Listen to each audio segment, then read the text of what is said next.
Une petite fille découvre quelque chose d'étrange pendant ses vacances à la plage. Elle n'a vu qu'un énorme bateau de croisière dans la mer qui se dirigeait à toute vitesse vers le rivage. Les parents ont d'abord pensé que le navire s'arrêterait de lui-même. Mais le navire semblait incontrôlable. En un clin d'œil, il s'est retrouvé juste devant nous.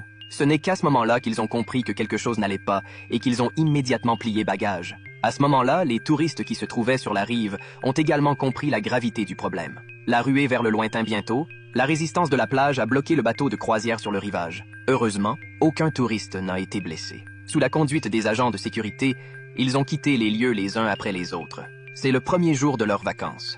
La famille est dévastée. Mais en rentrant chez elle, Mary s'aperçoit que son ordinateur a perdu son signal. Elle tourne la tête et regarde autour d'elle. Elle a vu un couple d'élans devant la fenêtre. Cela a rendu le couple très heureux. En effet, dans la mythologie nordique, les élans représentent la chance. Après un long moment, l'Internet n'était toujours pas connecté. Les deux enfants ne pouvaient pas utiliser leur téléphone portable pour accéder à l'Internet. Ils se sont couchés tôt.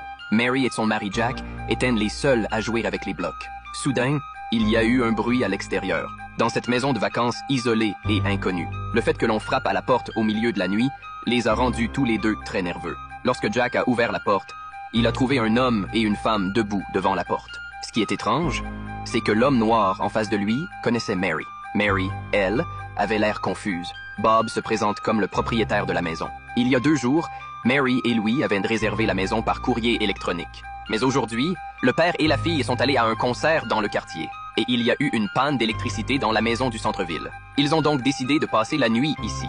Jack les a chaleureusement invités à entrer. Mais Mary avait l'air dégoûtée, car à ce stade, elle n'est pas sûre que Bob dise la vérité.